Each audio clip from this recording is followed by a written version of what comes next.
Hello, everyone.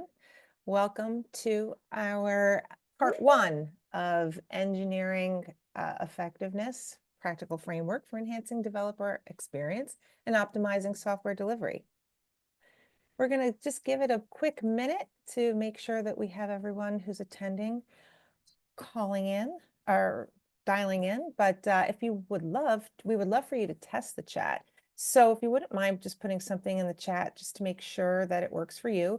We are utilizing chat for Q&A, so it'd be great to see if everybody can just sort of put in where you're quote unquote dialing in from. So please go ahead and do that.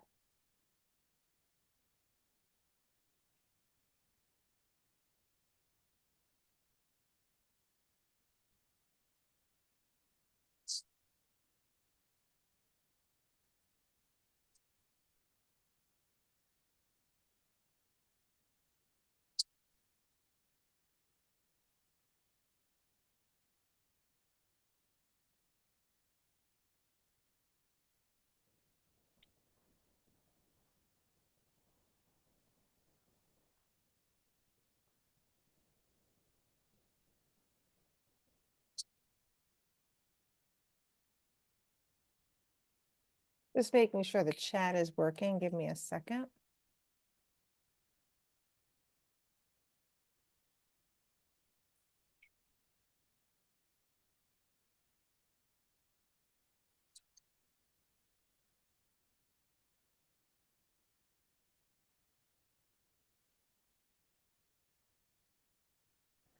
Okay.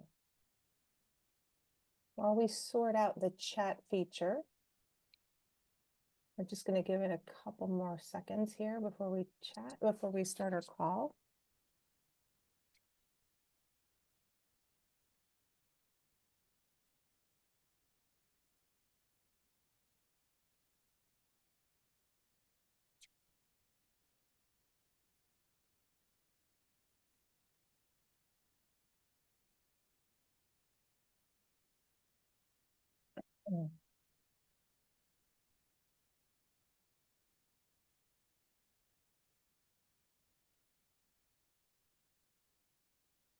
Okay.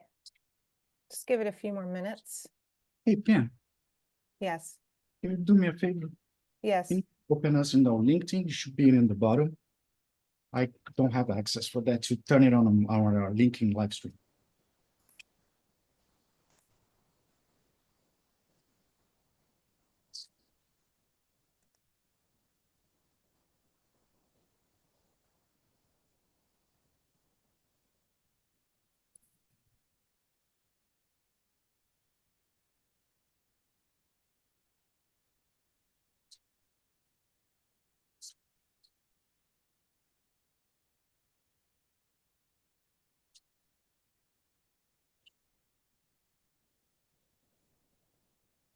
Paolo, I just gave you access for host just in case I'm.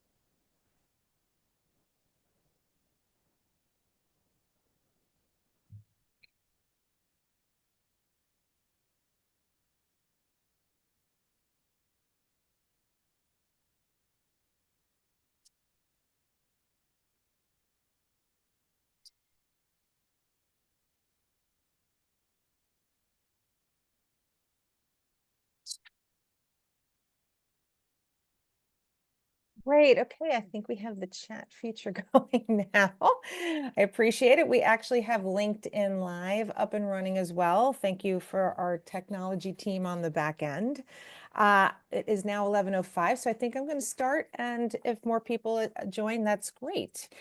So for those on the call, thank you for attending part one of our two-part series covering engineering effectiveness framework, exploring ways of enhancing developer experience and optimizing software delivery. Just a few housekeeping notes. If you have any questions, please feel free to use the chat. we just tested it. We now know it's working, so that's great. And we will answer your questions at the end of the session. We are recording the session, and we will share that recording with you. We also have the presentation that we will be sharing as well. In addition to our Zoom audience, we also have our audience on LinkedIn Live. So say hello to our LinkedIn Live folks who are joining in. And now I'm going to turn the session over to Chris Westerhold, Senior Director, Engineering Effectiveness and Platform Engineering at HTEC, and Paul Easterbrooks, Solutions Architect at Brightspot, an industry-leading CMS platform powering advanced knowledge management solutions for some of the world's most innovative tech organizations. So Chris, I'm going to turn this over to you. Thanks, Pam. That was quite the mouthful. But thanks for the wonderful introduction. So it's really nice to get to meet everybody. Look forward to kind of digging into, how do you think about effective engineering and, come up with ways of really optimizing just the way that your whole organization works, a different way of kind of looking at things. So, Paul, thanks for joining as well. So, like Pam said, if you have any questions or whatever, please feel free to shoot them in the chat, and we'll try to answer them as best as we can. So, all right, let's jump in. So, one of the first things to start with is, an interesting kind of quote from Deming around the performance that is brought from the system in which people work in. And it's, he says it's up to 90, 95%. I'm not sure if I totally agree with that number, but it's a large portion. And you can have really good, highly effective people, but if you put them into a really tough system, tough scenario, they can have really bad performance. And it's very easy to kind of look at bad performers as well. It's a personal problem. They're not trying hard enough. They're not those kinds of things. But if you're trying to run uphill in the ice and snow, it can be a little bit difficult. I think a really good example of this is kind of Formula One. I'm a huge Formula One fan and has for quite some time, but there's always this kind of who makes more of an impact, the driver or the team? And there's really two sides of that coin, and the team is there to build the car. They're there to do the pits. They're there to really facilitate and manage the race day. But it's the driver that's actually going and executing on those things. And I think there's a lot of correlation to software delivery as a whole. And as an engineering manager and leader, you should be thinking about the kind of the tools and processes and everything that goes into making an organization work, or this kind of scenario, making base work.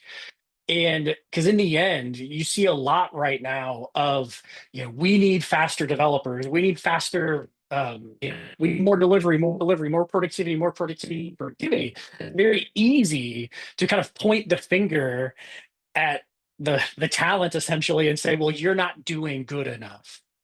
But like last year, our dear friends at Sauer, one of the F1 teams, they were doing 50-second laps. I think the record last year was somewhere right at 2 seconds. And so if you're doing 50-second pit stops and everybody else is doing 2-second pit stops, you're never going to be able to catch up. And same type of thinking really should be overlaid into engineering as a whole.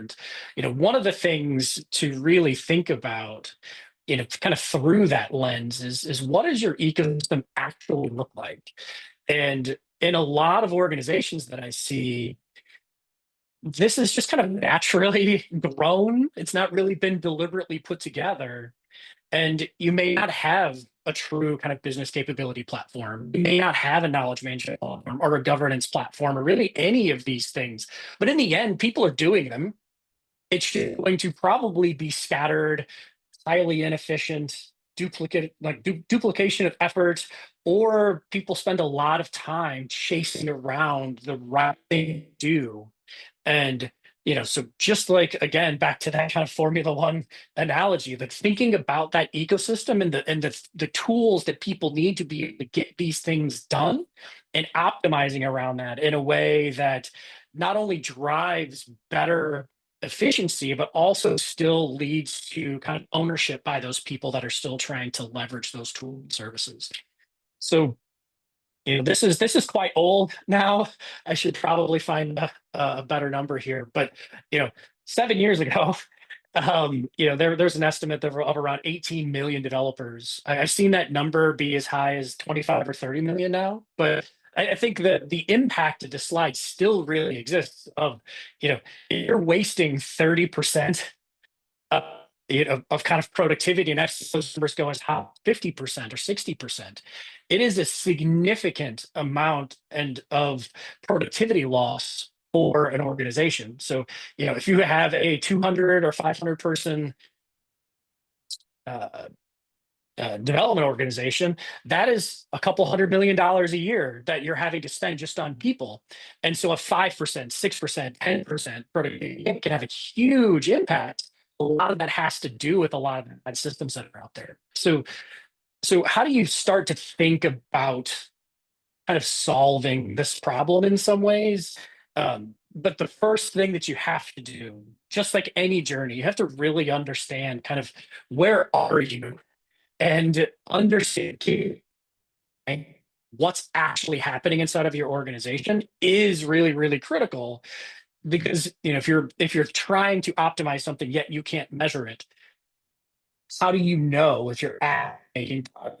And so, thinking about these kind of leading and lagging indicator and your qualitative and quantitative data, and you know, um, there's been a huge focus on quantitative data over the last number of years, and there's tons of tools out there in the market that can kind of help drive kind of metrics gathering, those things. But a lot of those really are these kind of lagging indicators that are you know interesting but are kind of directional. So the goal is to kind of think about this stuff holistically and saying, well, there might be people problems, process technology problems, but how do I actually go measure some of that stuff? And what the first thing that I see a lot of people kind of do when they start to have the journey, well, we need to start measuring, they'll kind of grab a set of metrics, and the Dora metrics are wonderful if done correctly. But what a lot of what they'll do, they'll create these nice dashboards and show this kind of beautiful interface. But in the end, like, the dashboard doesn't really do anything for you, because what you've really done is just started a number on something. And I think a great example of that is deployment frequency. And if you're deploying every 2 weeks, and now all of a sudden you're deploying every day, well, that's a pretty significant impact. Like that, you can make a really easy case that yes, that is significantly better, because you're doing better testing, you're doing better lots of things. But say you're deploying every 3 days, and now you start to deploy every 2.5 days. Is that better? Maybe, maybe not. Depends exactly on the situation. And do you have the the right incentives to do that in the end? So one of the problems is just constantly improve these things, really looking at the dynamics of the organization to figure out what is the right thing to do and how do you kind of drive it forward. But one of the serious challenges is, and the things that don't really get shown inside of those types of kind of lagging metrics, is some of the root of the problem. And when you start to dig into the qualitative data and say, like, okay, well, if you start to do surveys and interviews and start to really bring people into the conversation, you can start to some of these other challenges of waiting for build times, waiting on code reviews, spending time filling time sheets. And these are all of the, kind of the death by 1,000 paper cuts that you've heard a lot of people talk about in the past, of the, kind of the developer experience problems. And, getting a good measure on what these are and the impact that it's having on your organization really is a very critical piece towards truly making meaningful change. Because if your developers truly are spending a quarter of their time waiting on builds to be done, that's a significant challenge. And now you've kind of identified this root, like this problem, but now you need to figure out what the current state is. Maybe they have really bad laptops, and it takes 15 minutes for their build to run locally before they push to dev. Maybe they're using VDIs that are too slow. Maybe there's all kinds of reasons for that. But the goal is to shine that light on these problems so that you can be right about trying to fix them. And you know, there's this push, like I kind of alluded to a little bit. There's this big push for this productivity, and you need faster, better. You need faster typers. You need all of these things. People need to go faster, faster, faster, faster. But the focus is just on that productivity, but they don't really think about everything that goes into that. And I've seen this in a couple of different places. I've kind of switched it and changed it around. So like this is definitely not all of my creation. But, I think the first place I saw it was on a GitHub article, but it doesn't. But the point is there's a lot that goes into developer productivity overall, and you can have a really really good developer experience with good platform tools, good all of those types of things. But if you have a really poor satisfaction, people don't want to work for you. They don't want to work there. They don't want to do those types of things. Or there's an enormous amount of waste and friction inside of their life. That is going to drag down productivity in a way that is really kind of hard to measure without having a good kind of framework to go in there and kind of look at that. But that kind of disconnect is really one of the things that we're trying to kind of solve with this broader thing. And um, the this kind of leads into kind of like I said, we need fast typers. Like you go way back in history, back to the early 1900s when cars are being created, right? Like if you were to just focus on going faster and faster and faster, you would think about the need of this. I just need a faster horse. I need to be able to get from one place to another faster. And by just trying to improve and drive the thing you have forward is not always necessarily the best thinking. And there's if you think about the change from the horse to the car, that was really just not even it wasn't the whole thing. You now had ways of getting people around, but you also had trucks and delivery vans and all of these other things to be able to start moving goods and services, working with trains. And now all of a sudden you have this other type of ecosystem, this new set of processes and platforms that can really help change the dynamic of the overall ecosystem. And so when you're thinking about optimizing for these problems that you're finding, it's critical to not just look at what you have, but to rethink and to kind of look at these different patterns that might be able to kind of help you there. And a lot of that has to do with the challenge that comes into this particular formula is a lot around kind of the people problems, process problems, and in some ways technology problems. But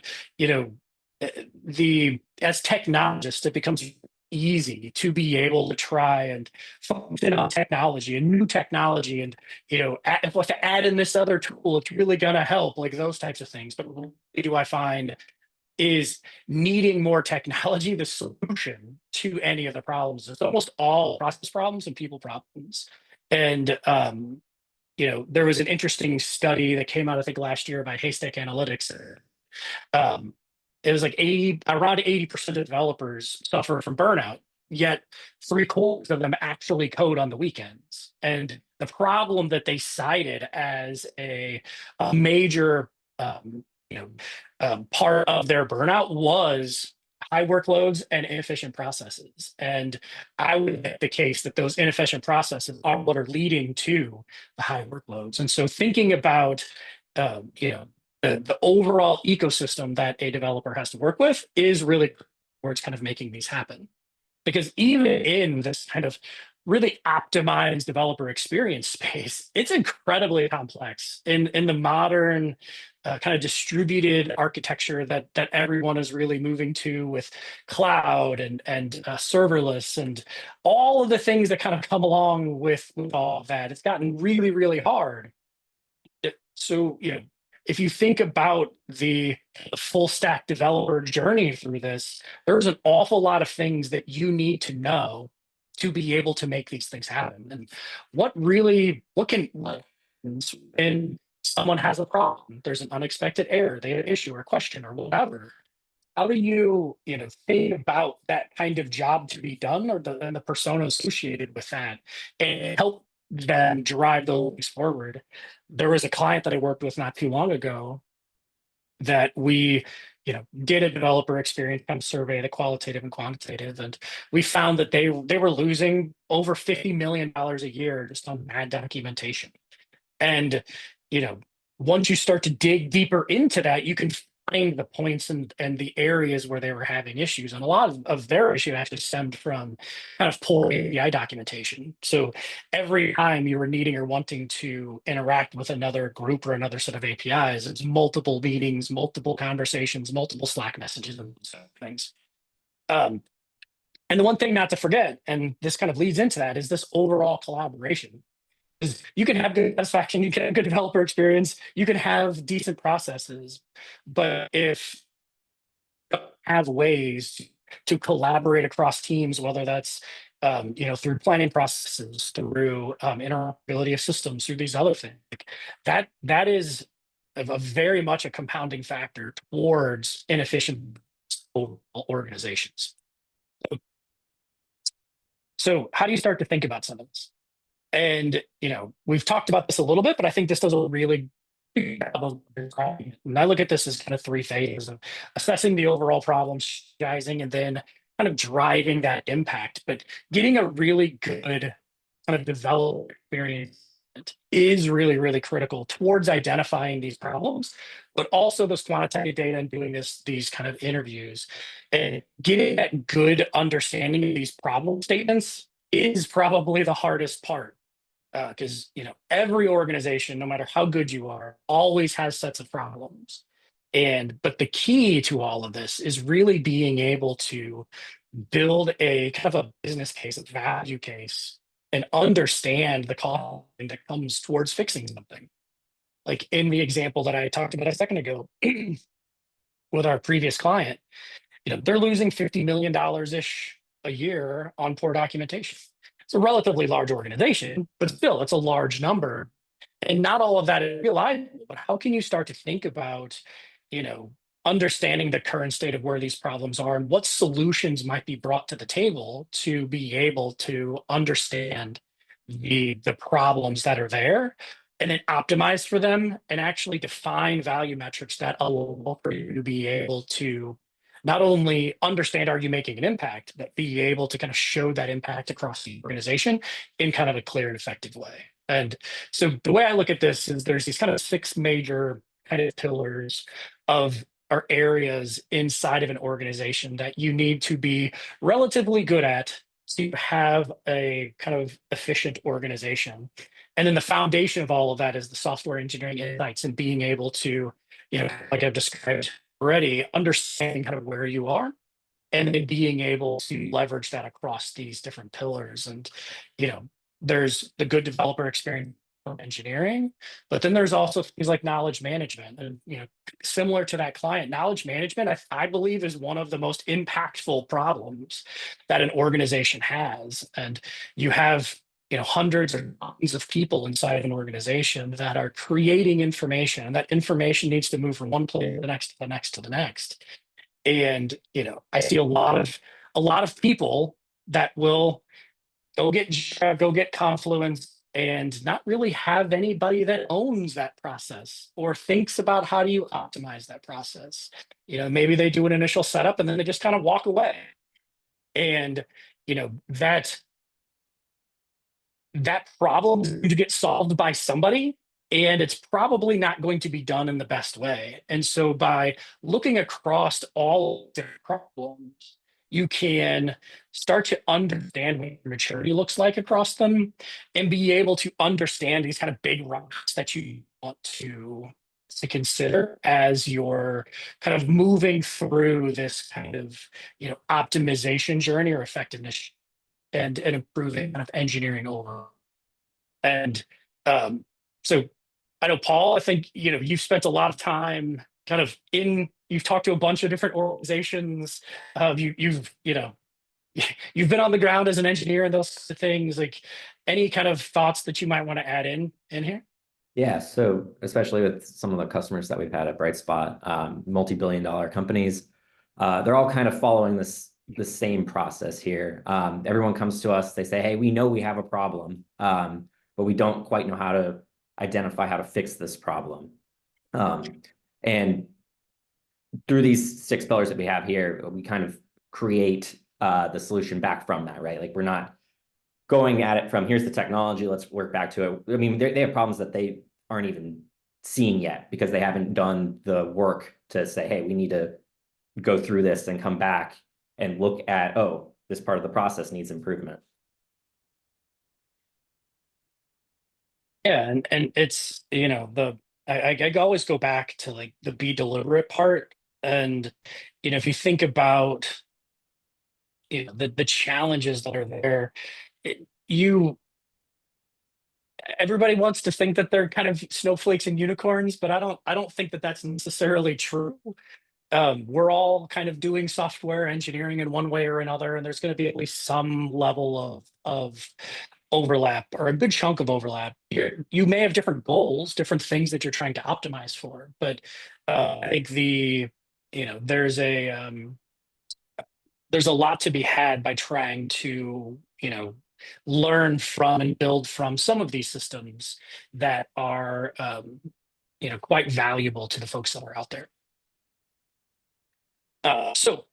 Let's, you know, a little bit into the process, and we've kind of alluded to this a little bit, but, you know, it's really about kind of building this, this, you know, well, it's building this kind of foundation of where you can start to understand what initiatives you want to drive forward. So to me, the first part on any of this, like I stated previously, is these kind of engineering software engineering insights, understanding where you are.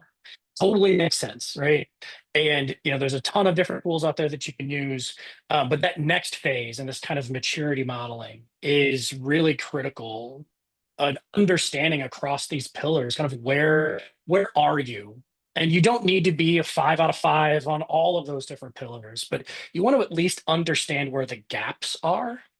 And we've got a really great system together over the last handful of years around, you know, thinking about these different areas and the different techniques underneath them and the different capabilities underneath them that are, uh, you know, kind of critical towards being better at any one of those. And you know, kind of real-time governance kind of comes to my mind of, you know, it's great to have, you know, kind of architecture as records. It's great to have, you know, pages and pages of Confluence and these kind of standards, but if you can't enforce them in real time, like how, you know, are they actually doing anything for you? You know, we all kind of take these tests at the end of every year to be able to, you know, hey, read these things and test this test and say you're going to follow it. That's great. Like, you know, learning about things is great, but how do you start to actually do some enforcement of those things is something that you might want to consider. But you know, looking across all of them, almost all of the pillars, and saying, all right, well, here's where I have this kind of efficiency.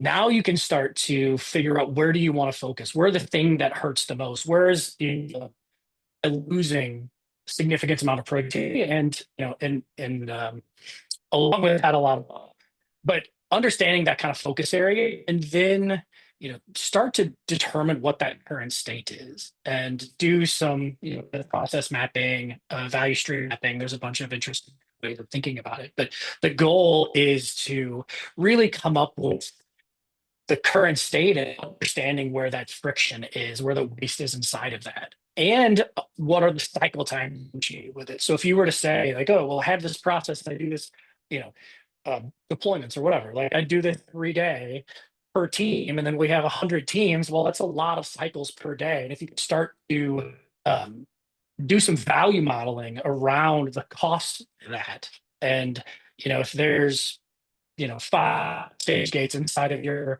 deployment pipeline, and everybody needs to check those. Well, you know, even if it takes 15 minutes per cycle, that's a lot of cycle. That's a lot of time. Is there a way to have that same without needing to spend all of the time that's there, or focus that time toward a you know, kind of optimize that time around certain problems, but you know, really getting and understanding the problem and then thinking about the, you know, the possible solutions there, and rethinking processes and platforms and all the rest of the pieces along with it.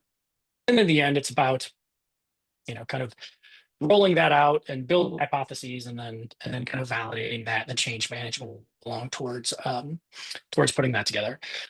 We're not going to dive super deep into this process. This is high level that I can really talk about it. If you're interested more, we can absolutely go into a deeper dive into this. But so there's really kind of two different kind of units of value, or whatever you want to call them, two different things that you want to kind of optimize around. You have these individual processes, and you can think about it as, kind of water moving through a pipe or whatever. Of, I have this person creating something, I have another person consuming something, or I do X and Y happens, and thinking about how do you optimize that to remove kind of the waste and friction associated with that, or to bring in tools and techniques to be able to optimize it, get to a better outcome. And when you think about a lot of those, like I think that's where a lot of people's minds go when you think about kind of process optimization or efficiency. But these kind of connections are another really big problem that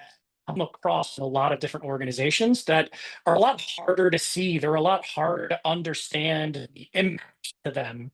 I think knowledge management is a really good example of this, where I have a question and I'm looking to find the answer, and someone else needed to answer that question and write some type of presentation.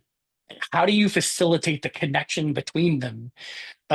Say I want to interact with an API. What is the contract associated with that API? How do I notify them that I'm leveraging that? Here is what I API, so that as you're starting to build and make changes to both systems, that you don't run across kind of conflicts when it comes to the data that's being produced by a certain API. And so, thinking about these two different types of connections, or two types of value or units, is really critical toward driving out and improving things across the board. And this, I think, is a pretty good example of kind of wild west or unoptimized stuff. Like, over the last number of years, there's been kind of this DevOps chaos, I like to call it. But you build it, you run it. It just kind of shoved everything, and this probably in the worst way. Like, this is not what it was meant to be, but this is what you see in a lot of places.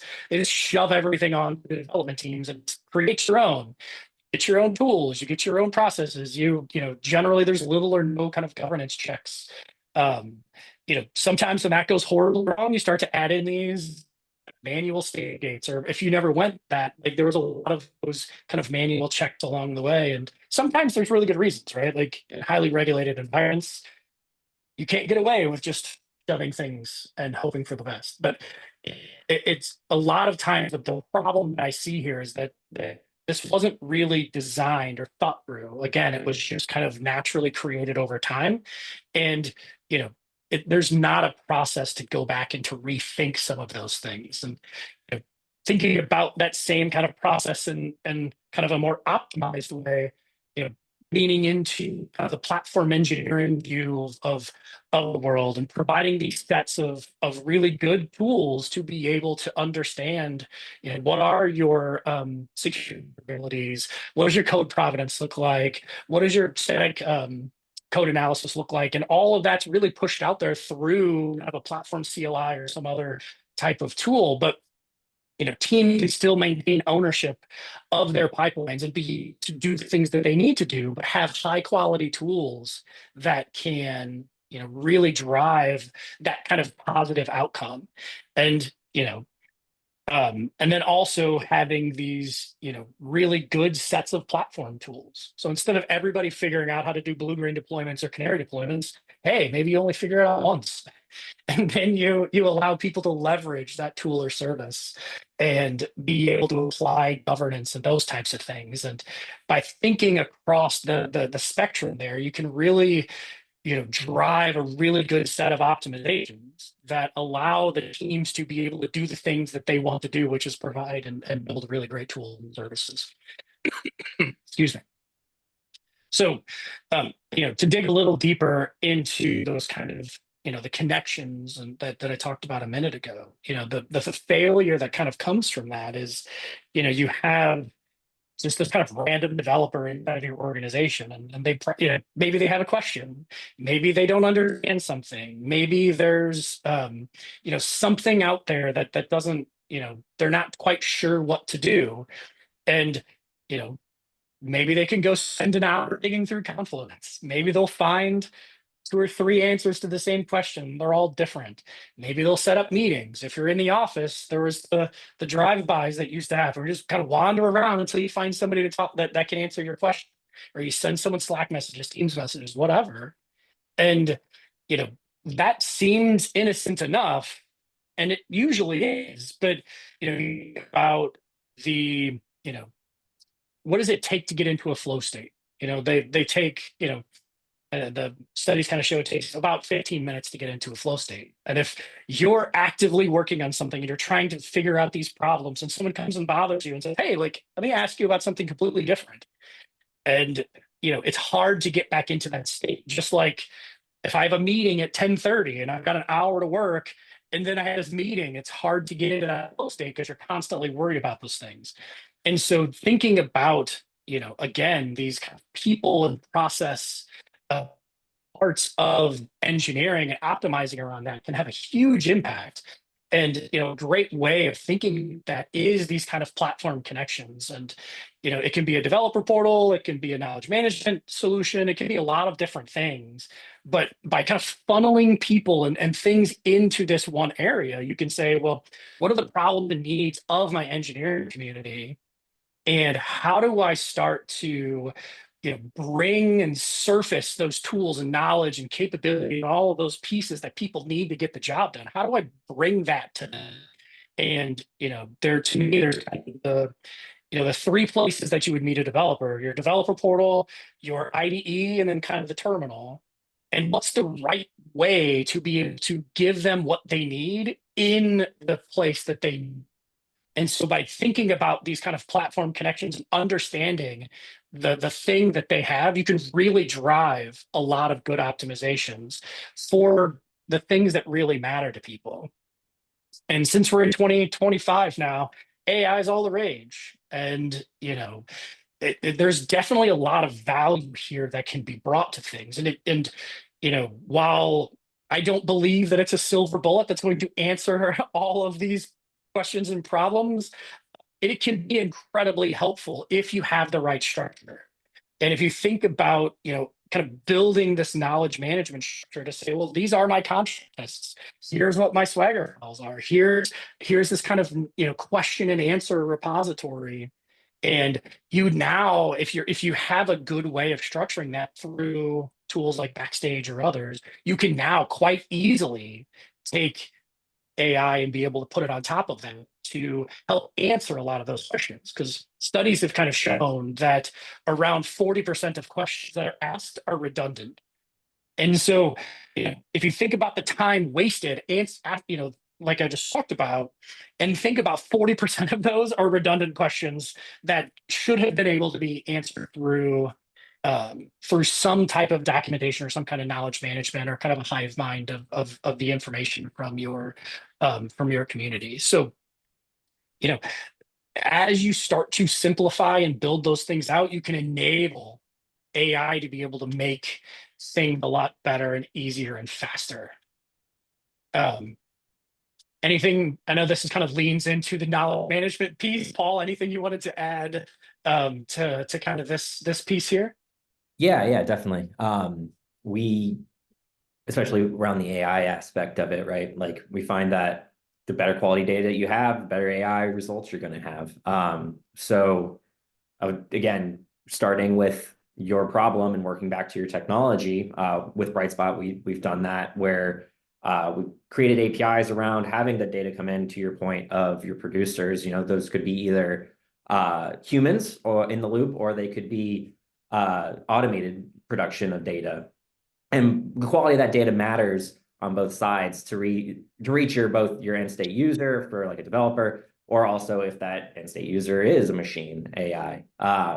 So yeah, it makes a difference to have this process. Well, and things that I really like about the Brightspot platform is the ability to start to kind of overlay governance on your knowledge, right? And we're going to dive a lot deeper into this in the next webinar. But if you think about what does a good user story look like, or how do you define an API or a product, you can start to build out the uh, I forget what you call them, data.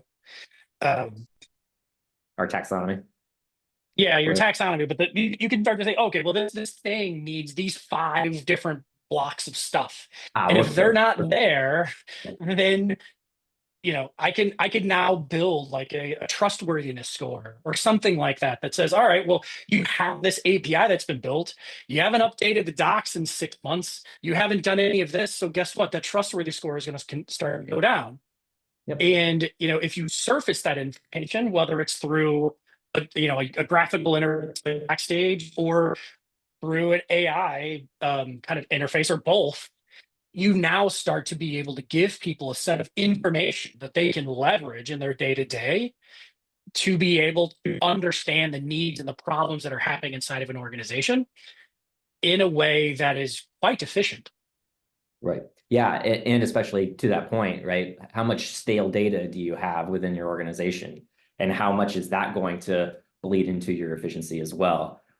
So we put a strong emphasis on that inside of the Brightspot platform where, to your point, we have that layer of governance where it says, hey, every 2 weeks, 1 month, whatever your cycle may be, hey, maybe start thinking about this again. It has changed. Like life moves on. That's right.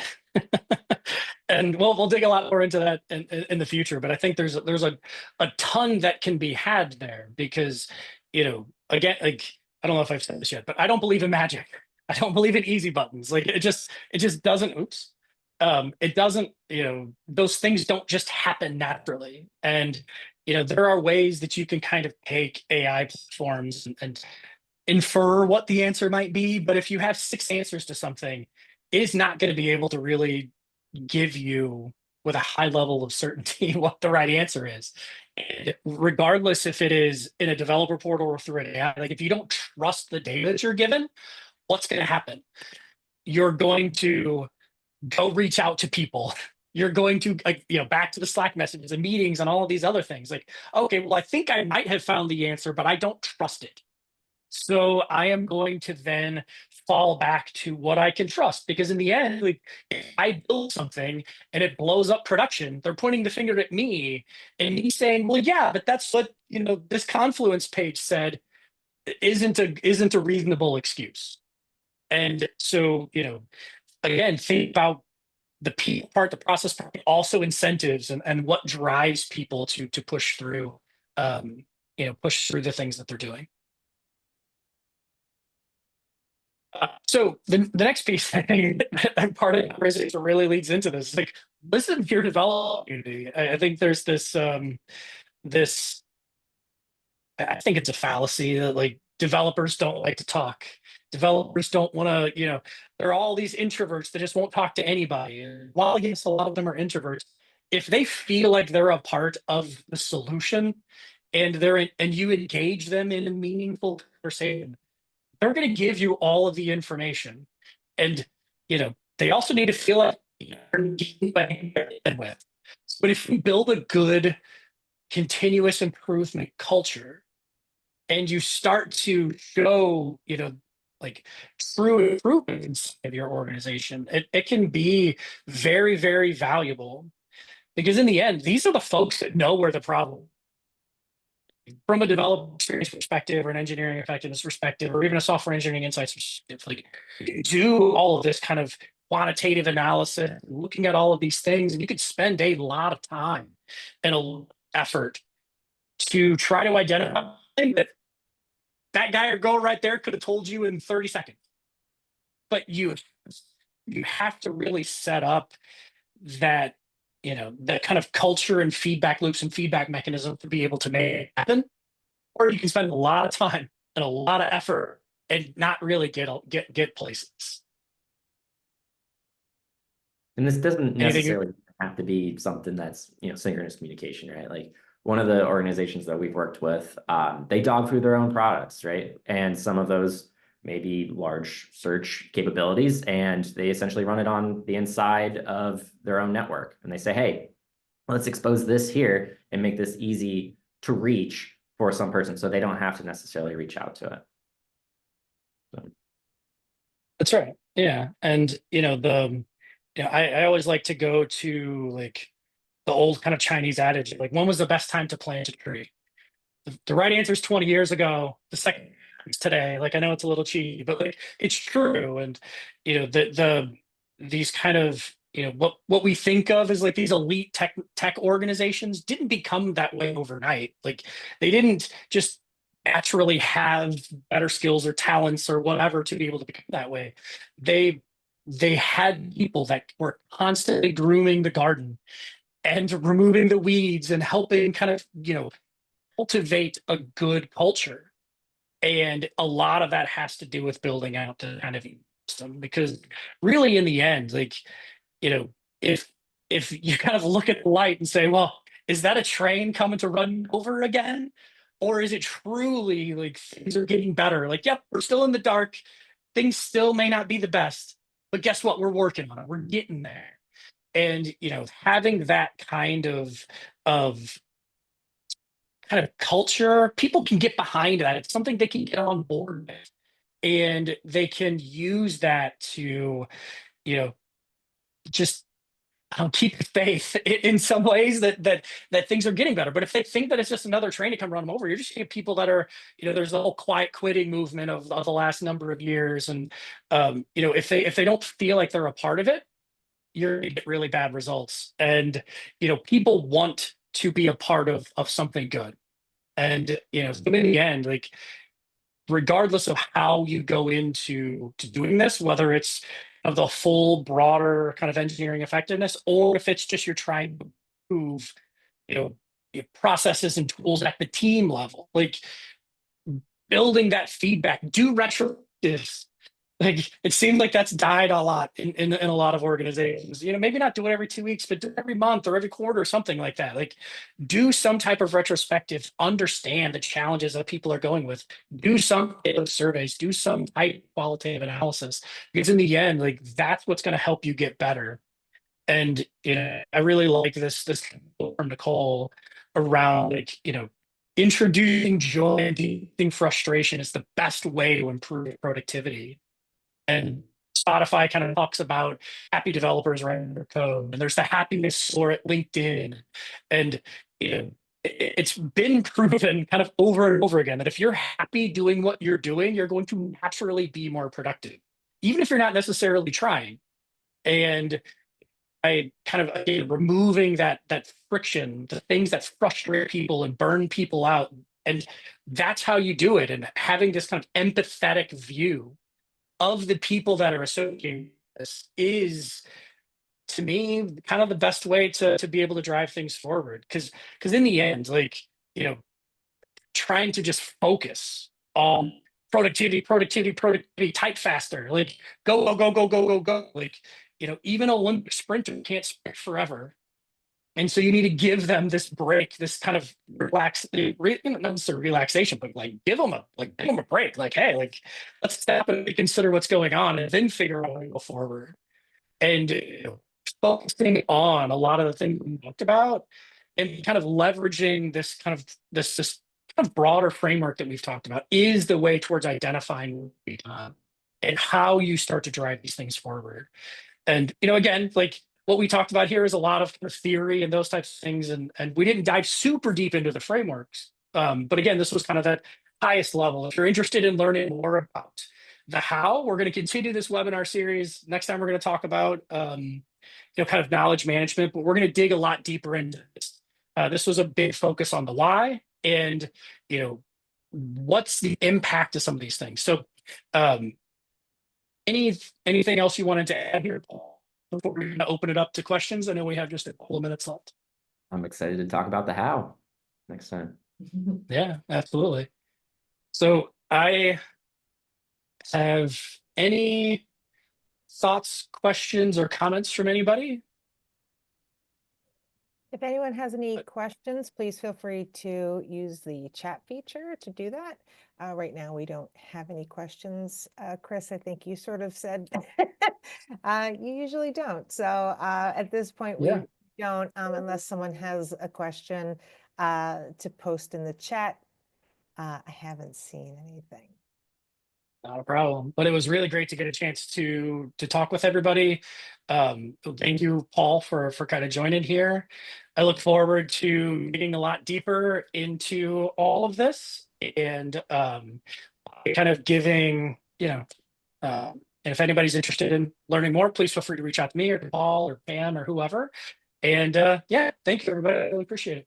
Yeah, just before we wrap up, just wanted to let everyone know, as Chris said, we have our webinar. And Chris, if you could flip to the next slide, we do have a QR code. If you haven't signed up for that particular webinar just yet, please feel free to use this QR code here. But we will be sending around an email with information such as the presentation. Eventually, we'll get the recording to you. And we do have a lot of articles and ebooks following up on this topic in between our next webinar, which is on February 11th.